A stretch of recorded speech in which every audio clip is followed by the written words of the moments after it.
और जी लास्ट चीज जो मैंने इसकी एक और जो करवाई है वो है सो जी वेलकम टू माय चैनल। आज मैं अपनी एक्सयूवी के साथ यहाँ पर हूँ। ये मेरी एक्सयूवी AX7L टॉप मॉडल है पेट्रोल में। तो ये मैंने परचेज की थी जैन में, ऑलमोस्ट 10 महीने होने वाले हैं। तो मैंने इसमें कई सारी एसेसरीज लगवाई हैं। मैं ग्रुप वगैरह में भी शेयर करता रहता हूँ, तो कई लोग मुझसे पूछते हैं कि आपने कौन सी एसेसरीज लगवाई हैं और क्यों लगवाई हैं, क्या जरूरी है क्या नहीं है। तो आज मैं आपको वो एसेसरीज के बारे में बताऊंगा जो प्रैक्टिकली जरूरी है इस गाड़ी के लिए। कुछ एसेसरीज जो है कंपनी से लगवाई थी मैंने, कुछ मैंने आफ्टर मार्केट भी लगवाई थी। तो अपने अकॉर्डिंग आप चूज कर सकते हो आप कौन सी पे जाना चाहते हो, कौन सी पे नहीं। हालांकि क्योंकि सबकी चॉइसेस अपनी अपनी अलग होती हैं, तो इस वीडियो में आपको सारी एसेसरीज जो है मैं कवर करूंगा। तो चलिए शुरू करते हैं।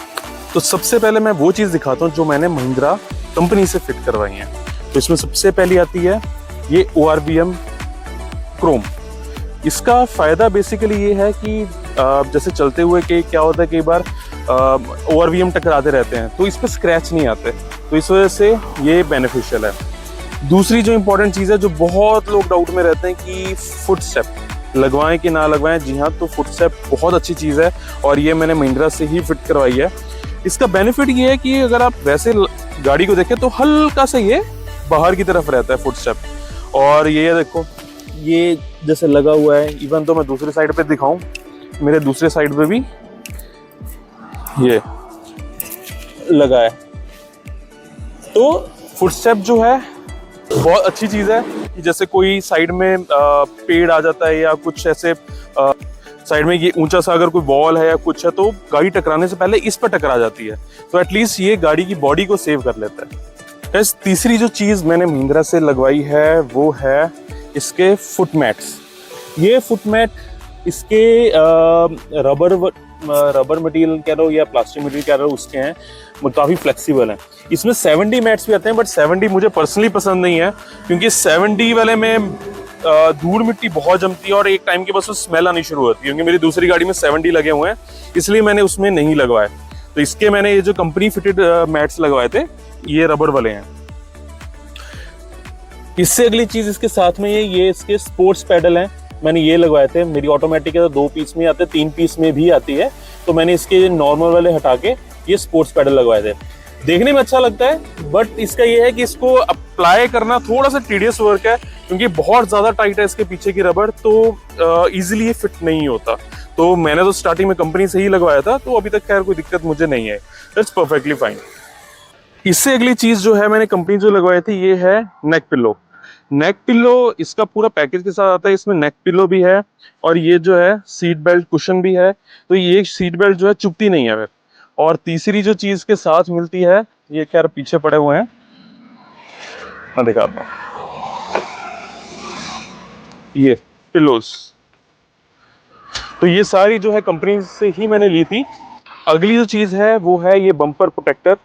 ये भी मैंने महिंद्रा से ही लगवाया था। बेनिफिट वो आप सब जानते ही है, उस पर ये बेनिफिट है कि जैसे लगेज वगैरह हम कई बार ऊपर नीचे रख रहे होते हैं तो आपके बम्पर पे स्क्रैच नहीं आता, तो ये इसके ऊपर रहता है। हालांकि बड़ी फॉर्च्यूनर्स या उनमें सब में लगा आता है ये वाला, बट इसमें नहीं लगा हुआ था, तो मैंने ये कंपनी से ही लगवाया था। एक और चीज जो मैंने कंपनी से लगवाई थी वो ये साइड स्किड प्लेट है। ये इल्यूमिनेटेड है, जरा वो दिखाई दे रहा हो, लाइट जलती है इसके अंदर, तो ये भी मैंने कंपनी से लगवाई थी। बेनिफिट और इसका यही है कि आपको उतरते चढ़ते इस पे स्क्रैचेस नहीं आते प्लास्टिक पे, तो ये सेव कर लेती है और देखने में भी अच्छी लगती है ब्रांडिंग। और लास्ट चीज जो मैंने कंपनी से लगवाई थी, ये रेन वाइजर। फ्रेंकली बताऊं, बहुत अच्छा मुझे नहीं लगा। देखने में जरूर अच्छी लगती है, बट इसमें अब पता नहीं कैमरे में दिखाई दे रहा है नहीं दे रहा, बॉडी के मुकाबले इस पर बहुत ज्यादा स्क्रैचेस हैं, बहुत ज्यादा। ऑलमोस्ट 8-9 मंथ्स हुए हैं, लेकिन इसमें स्क्रैचेस बहुत ज्यादा हैं। वो ना पूरी गाड़ी में सबसे ज्यादा स्क्रैचेस जो हैं इसी पे आते हैं। तो देखने में सुंदर लगती है, बट कुछ टाइम बाद जो है ये देख मतलब गंदी लगने लग पड़ती है। ये सारी चीजें थी जो मैंने महिंद्रा कंपनी से लगवाई थी। कुछ चीजें हैं जो मैंने आफ्टर मार्केट भी लगवाई थी, आओ मैं आपको वो दिखाता हूँ। अगली जो सबसे जरूरी चीज है और मेरे को सबसे ज्यादा बेनिफिशियल चीज है जो मुझे लगती है, वो है ये डैश कैम। हाँ, ये डैश कैम है और ये IRVM माउंटेड है। तो इसके 2 फायदे हैं। पहली चीज तो एक तो ये IRVM की तरह एक्ट करती है, जो पीछे का मुझे देखो, जैसे ट्रैफिक वगैरह जा रहा है, मुझे सारा जो है दिखता रहता है इसमें बिल्कुल, कि आगे का भी रिकॉर्ड करता है और पीछे का भी रिकॉर्ड करता है। इसका कैमरा आपको दिखाऊंगा कहाँ लगा हुआ। तो लगेज वगैरह जितना मर्जी भर जाए, तो ये जो है बिल्कुल लास्ट में लगा हुआ है, तो मुझे कभी भी दिक्कत नहीं आती पीछे देखने के लिए। अगर यहाँ से देखो तब तो लगेज या कोई बैठा होता है, पीछे दिखता ही नहीं है कुछ भी। तो इसका ये बेनिफिट है। दूसरा, एज ए डैश कैम है तो रिकॉर्डिंग होती रहती है, तो इन केस खुदा ना खास्ता कोई दिक्कत हो जाए तो प्रूफ है मेरे पास कि हाँ जी कि ये चीज हुई थी। तो दो इसके बेनिफिट्स हैं, तो मैं लगाया था। तो इसका जो कंपनी है वो वुल्फ बॉक्स है। मैं लिंक जो है नीचे डिस्क्रिप्शन में डाल दूंगा। तो अमेजोन पे अवेलेबल है, तो आप वहां से परचेज कर सकते हैं। तो जी सबसे पहली चीज जो मैंने लगवाई है मार्केट से वो है ये एम्बिएंट लाइट। इस गाड़ी में एक ये कमी थी कि एम्बिएंट लाइट नहीं है इस गाड़ी में, तो मैंने ये एम्बिएंट लाइट लगवाई हुई है। तो ये कार्डी कंपनी की है। इसके साथ ही मैं वीडियो अटैच कर दूंगा जो रात में किस तरह से दिखती है, तो आपको ज्यादा अंदाजा होगा उसका। बाकी इसका ये बटन यहाँ लगा रखा है मैंने, ये बटन क्लिक करके जो है लाइट्स वगैरह चेंज हो जाती हैं।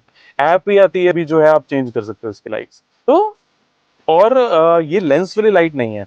एक लेंस वाली आती है, वो थोड़ी सस्ती होती है, चाइनीज होती है। खैर है ये भी चाइनीज, बट इसकी जो क्वालिटी ऑफ लाइट है वो बहुत अच्छी है। लेंस वाले में क्या होता है, वो एंड्स पे लाइट आती है, बीच में लाइट नहीं आती है। तो go for this one, Cardi brand की आती है, ये बहुत अच्छी है।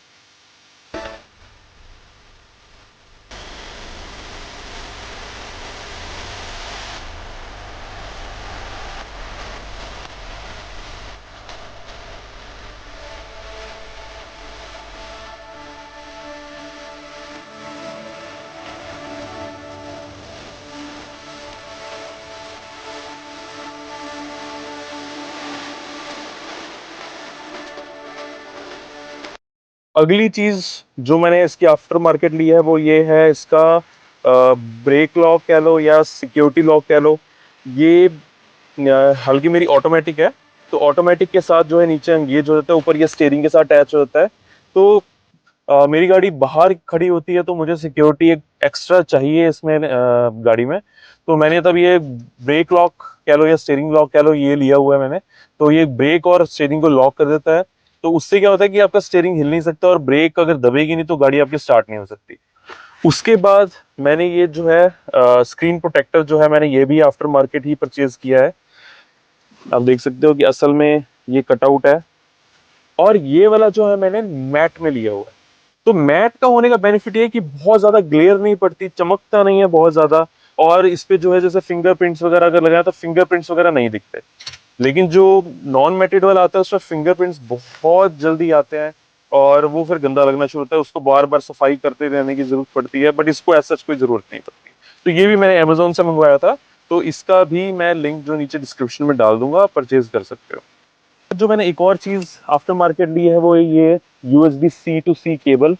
आगे वाला इसका वायरलेस चार्जर बहुत ज़्यादा अच्छा नहीं है, तो फास्ट चार्जिंग के लिए जो ये USB C है बहुत अच्छा है। तो मैंने ये USB C केबल भी ली है। तो ये आप रैंडमली कोई भी ले सकते हो, तो सारी अच्छी काम कर लेती हैं। बट ये USB C to C के लिए ही है। एप्पल वालों के लिए USB C to lightning bolt भी आती है, तो वो वाले एप्पल यूजर जो हैं वो वाली केबल परचेज कर सकते हो। अब लास्ट की दो चीजें जो मैंने आफ्टर मार्केट परचेज की हैं वो दिखती नहीं है, बट हाँ वो बहुत ज्यादा जरूरी है। पहली चीज जो मैंने सबसे पहले करवाई थी वो है इसकी डैम्पिंग। हाँ, मैं म्यूजिक लवर हूँ, और मुझे जो है अच्छा साउंड पसंद है। परचेज करने के बाद ही मैंने इसमें डैम्पिंग करा दी थी। हालांकि quality of speakers are good, but still उसमें कहीं थोड़ा सा बस आप कह सकते हो कमी रहती है उसमें। तो मैंने हालांकि इसके स्पीकर्स वगैरह चेंज नहीं करवाए, मुझे जरूरत ही नहीं पड़ी डैम्पिंग के बाद। बट हाँ, डैम्पिंग मैंने इसमें करवाई थी। मैं इमेजेस वगैरह शेयर कर दूंगा साथ में। ये जो बॉडी में एक जान आ जाती है, जान इन द सेंस कि बहुत जो है स्टिफ हो जाती है बॉडी इसकी, दरवाजे एंड ऑल। तो उसके बाद क्या होता है कि जो इसका म्यूजिक की आवाज है वो बाहर नहीं जाती या फैलती नहीं है, तो क्वालिटी ऑफ म्यूजिक बढ़ जाता है। तो ऑलमोस्ट मैं रियलिटी आपको बताऊं, ऑलमोस्ट मुझे 60% 50 to 60% जो है मुझे इम्प्रूवमेंट लगी है इसकी म्यूजिक में। और सीरियसली बहुत इफेक्टिव चीज़ है। आप जस्ट स्पीकर्स ना आप चेंज कराओ लेकिन डैम्पिंग ज़रूर करवाओ, और स्पीकर चेंज कराओगे ऑब्वियसली आपका बजट भी बढ़ जाएगा और क्वालिटी ऑफ म्यूजिक भी आप जो है अच्छा सुन पाओगे। और जी लास्ट चीज़ जो मैंने इसकी एक और जो करवाई है वो है फुल बॉडी PPF। देखो डार्क गाड़ी है, इसमें स्क्रैचेस बहुत जल्दी दिखते हैं, और मेरे लेने के बाद ही ऑलमोस्ट 2-3 हफ्ते के बाद ही सोल मार्क्स वगैरह आने शुरू हो गए थे। तो मैंने विद इन अ मंथ जो है इस पे फुल बॉडी PPF करवा लिया था। अब ये गाड़ी ऑलमोस्ट 10 महीने पुरानी हो चुकी है, बट इसमें एज सच कोई आपको सोल मार्क नहीं दिखेगा। It is good as new. हाँ, और जहाँ जैसे ये सन रेन वाइजर है इस पे PPF नहीं है, तो इस पे स्क्रैचेस बहुत हैं। तो PPF is must thing. Light colour गाड़ियों के लिए इतना जरूरी फिर भी नहीं है, लेकिन डार्क के लिए तो यार मस्ट है। बिना इसके तो मतलब आपकी गाड़ी जो है स्क्रैच हो जाएगी 1-2 महीने के अंदर अंदर। तो जी सारी एक्सेसरीज जो मैंने लगवाई है अपनी गाड़ी में मैंने कवर कर दी हैं। तो अगर स्टिल आपके पास कोई डाउट हो तो आप बेशक मुझे कमेंट में पूछ सकते हैं। और अगेन हर किसी का पर्सनल चॉइस अलग होती है। ये मेरी चॉइस थी इस गाड़ी को बहुत सिंपल रखने की, और जो बहुत ज़रूरी एक्सेसरीज सिर्फ वही लगवाने की। कई लोग अपनी तरफ से क्रोम भी लगवाते हैं, वो पर्सनल चॉइस डिपेंड करता है। बट ये जो सारी एक्सेसरीज हैं ये वाकई में बहुत ज़रूरी है इस गाड़ी के लिए, दैट्स व्हाई मैंने आज वो कवर की हैं। जाने से पहले if you like this video do give it a thumbs up, और चैनल पे न्यू हो तो डू सब्सक्राइब। सो मिलते हैं नई जगह पे नई वीडियो के साथ। Till then this is Anshum signing of.